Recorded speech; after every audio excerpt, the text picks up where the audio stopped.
Ang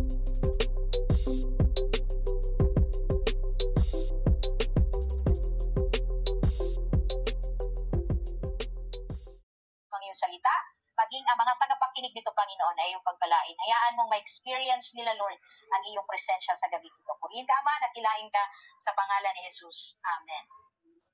So, 4 na bagay lang po ito, very short. No? It will take 5 to 1 hour. 5 minutes to 1 hour. So, okay lang, ano? Sa mga may ginagawa po, maglutot lang kayo, mga kapatid. No? Marami mong kaparaanan. Di ba? Pag gusto, maraming paraan. Pag ayaw, ang dami, mas madami yung dahilan. Kaya nawa ay gustuhin na lang natin. No? Gustuhin naman ninyo, lalo na kung pagdating sa Panginoon. Amen? So ang ating pagpaksa kanina ay nais ipabatid ng Diyos lang. So number 1, nais ipabatid ng Diyos sa atin na kapag tayo'y nanghihina, tandaan natin na ang Diyos ay nakatunghay sa atin. Nakatingin sa iyo, concerned siya sa iyo, may care siya sa iyo, mas may care pa siya sa iyo kaysa sa Kanya. Ayan na naman si Pastora, kakaumpisa lang, grabe naman, no? Totoo naman. Akala kasi natin yung mga tao, mas may care sa atin. But you know what? Tanging ang Diyos lang ang tunay na nagmamalasakit sa atin. Kasi yung mga tao na yan, maaaring nagmamalasakit yan sa iyo kasi may nagawa kang mabuti sa kanila. Pero pag wala ka nagawang mabuti sa kanila, bahala ka sa buhay mo. No? Lalo na yung mga taong pinaplastic lang tayo, nakangiti sa ating harapan, pero pagtalikod, tayo pala ang tinitira patalikod. No? So alam na natin yan, nararanasan na natin yan everyday sa buhay natin, mga kapatid. Reality lamang po ito, doon lamang tayo sa totoo. No? Nararanasan ho natin araw-araw, kaya nakakapanghihina lalo. No? Kapag ganito yung ating mga nararanasan, lalo tayo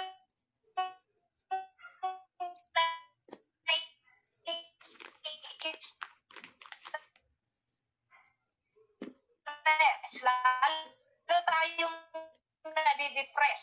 Kasi yung nag-e-expect tayo eh. Hindi dahil expectator tayo. No? Nag-e-expect. So we are expecting also. No? Hindi dahil gusto nating papuran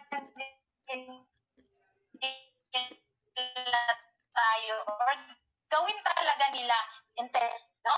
Pero nag-e-expect tayo kasi nga doon sa realidad na so yun ang ating pinangahawakan. Kaya lang, ang problema, hindi sila tunay na nagmamalasakit sa atin. Kaya nga sabi ng Panginoon, tandaan natin na siya ay laging nakatunghay.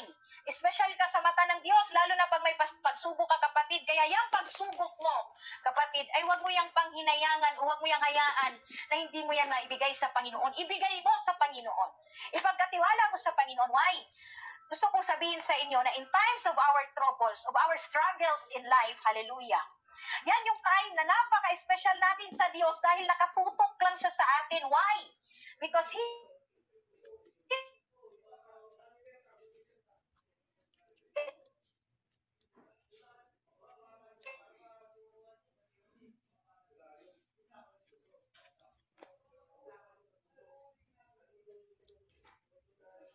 mga pagsubok kasi pinanalo tayo ng Diyos. Kaya ibig sabihin, kapag may pagsubok ka, huwag kang nagmamaoy, huwag kang naninisi. No? Dahil unang-una, kaya ka sinusubok kasi naisusukatin ng Diyos kung talaga bang nagtitiwala ka sa Kanya. Kaya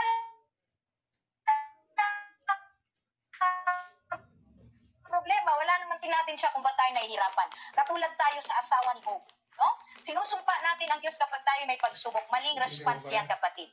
Kaya nga sabi ng Panginoon, kapag ikaw ay nanghihina, nais ng Diyos na ipabatid sa iyo, na siya ay nakatunghay sa iyo, binabantayan ka niya, napaka-special mo, dahil mo pa ang VIP. Dito sa Pupo, pag nag-VIP ka, katulad kay Sis Rejoice, 1 million. Anong tawag din sa VIP mo, Sis? Diamond? Diba? Gagastos ka pa ng 1 million. Pero sa Panginoon, wala kang nilabas na pera. Pero VIP ka sa paningin ng Diyos. Amen? Ikaw ay anak ng hari ng mga hari. Ikaw ay anak ng Panginoon ng mga Panginoon. Sabi nga, sa 2 Thessalonians chapter 3, verse 3, ngunit tapat ang Panginoon. Siya ang magpapatatag at mag-iingat sa inyong laban sa masama. Praise the Lord. Kung tutuusin, sino ba naman? Kasi makasalanan tayo. At nag-e-enjoy din tayo sa kasalanan hanggang ngayon. Diba? Walang tao na hindi kumapit sa tukso dahil masarap ang bawal. Naglalaway pa. Ano yun, aso? Tama ba? Sabi nga ng mga preso, no? Pag tinatanong ko sila, ano? Masarap ang bawal, ano? Opo, basura. O, diba? Enjoy, ano? Opo. O, nasaan kayo ngayon? Eto po, kasamaan. No? Gumawa sila ng bawal. Masarap eh. At kahit naman ikaw kapatid, tanungin kita ngayon, masarap ba ang bawal? Siyempre, ang sagot mo, oo. Nakakakilig nga, pastora eh. Nakakakiliti. O, diba? Kakanta kaya tayong, wag dyan. May kiliti ako dyan, wag dyan. Tama? Kaya po, kailangan malaman natin na kapag tayo ay nanghihina, ang Diyos ay nakatunghay sa atin. Hindi niya tayo pababayaan. Tayo lang naman ang pababayaan. Sa mga natatamaan, pakiilag na lang, pero dapat nga tamaan ka, kapatid. Malay mo, sa pagtatama sa iyo ng Panginoon, magpabago ka na sa Kanya. No? Tayo ang pabaya sa ating mga sarili. Magaling lang tayong mag-ayos, pumorma, no? Gaganda ng damit, gaganda ng sapatos, gaganda ng bag. Magaling lang tayo sa posturang pisikal. Pero yung ating espiritu, natutumba na, nabubulok na dahil sa kasalanan. Dahil pinipili lagi natin yung masarap, yung maganda sa paningin, yung gwapo sa paningin. Yun ang lagi nating pinipili. Pinipili natin lagi yung pera. No? Pinipili natin lagi yung feeling natin, tanggap tayo kahit di naman. Diba? Nagpapakalango tayo doon sa panluloko ng iba. No? Nasabi sa'yo, mahal ka. Mahal ka, pero meron siyang reserva. Kasi ayaw niyang maubusan. Kaya yung ibang single na uubusan. Kasi sa kanya, tatlo, di anim yun. Ano? Kaya yung ibang single, hanggang ngayon, single pa rin. Kinuha niya lahat. Oh. Nagsisettle tayo for less. Diba? Hindi natin pinapahalagahan yung ating dignidad, yung ating integridad. Wala tayong prinsipyo sa buhay. Kala lang natin meron. Pero sa totoo lang, mga kapatid, wala tayo nun. Kasi once mag-settle ka sa kasalanan, ibig sabihin, pinagpalit mo yung kalinisan na ginagawa sa'yo ng Diyos. Amen? Pinagpalit mo yung iyong prinsipyo sa buhay kasi nag-settle ka sa kasalanan. Wala ka ng paninindigan. Wala ka ng one word. Wala ka ng palabra di honor. Bakit? Kinain mo na yung iyong salita na hindi ka magpapaloko, hindi ka gagawa ng mali. Nasisikapin mong hindi magkamali, kinain mo lahat.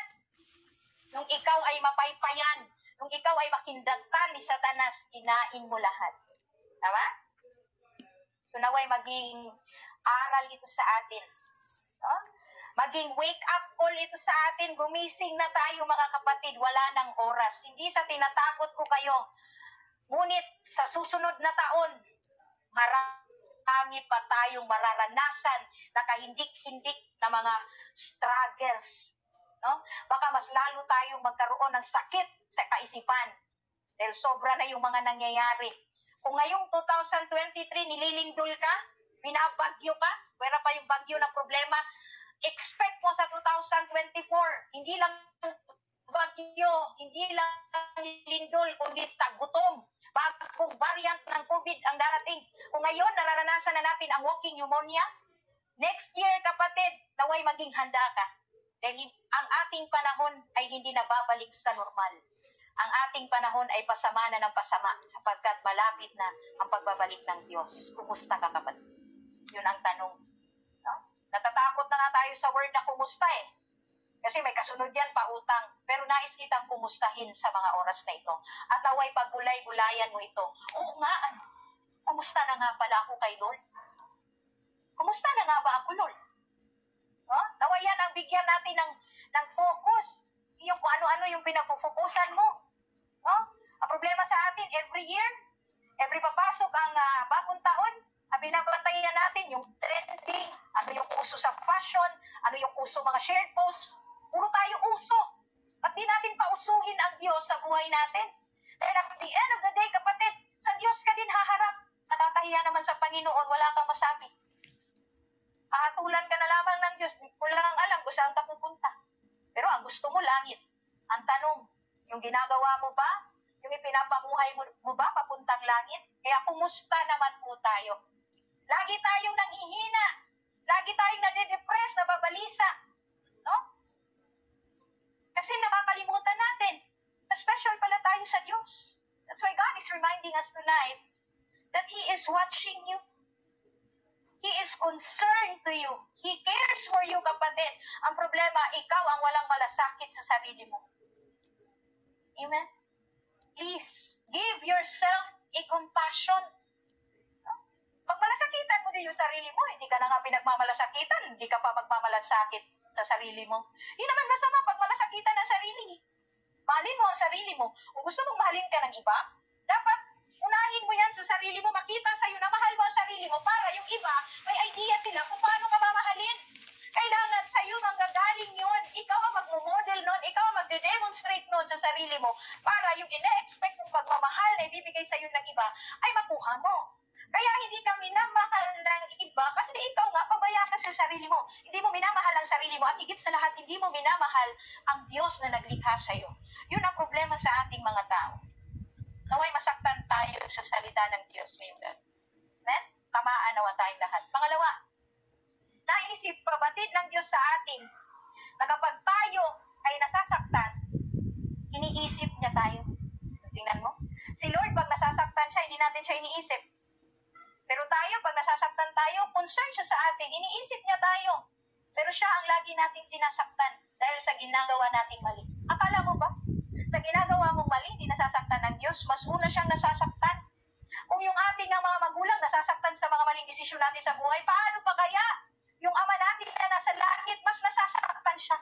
Mahiya naman tayo sa ama natin sa langit. Kung ating mga mukha ay makapal, pagdating sa ating mga magulang dito sa laman, huwag naman nating idamay ang Diyos. Mahiya naman tayo sa Kanya. Amen? Kung meron lang din namang hiya, tubuan naman tayo ng hiya, mga kapatid. Sa tao nga, nahiya kayo eh. O, di ba? Nahiya kayo kay Kap, nahiya kayo kay Mayor, nahiya kayo kay ate, kay kuya, nahiya kayo sa kung sino man yung tao na yan. Pero sa Diyos, di kayo nahiya. Wala tayong hiya sa harapan ng Panginoon. At yan ang totoo. Kahit pa mag-violent reactions kayo dyan, di ko babaguhin na sasabihin ko ngayon, lahat tayo walang hiya sa harapan ng Diyos dahil yun naman ang totoo. Dahil kung nahihiya tayo sa Panginoon, sisikapin natin huwag tayong gumawa ng kasalanan. Talagang nahihiya. Hindi naman eh. Bakit yung white lie, di ba yung kasalanan? Kasalanan. Lie nga, di ba? O, kahit pa lagyan mo yan ng kulay, kahit pa gawin mo rainbow ang kulay ng kasalanan mo, hindi na white lies, it's still a lie. And the father of lies is Satan. So, anak ka ni Satanas. Di ba? Kaya huwag niyong lagyan na ng kulay yung kasalanan, yung pagsisinungaling. Huwag niyo na lagyan ng kulay. Aminin niyo na lang na kayo nagkasala para tapos ang usapan. Mas may ano pa tayo niyan.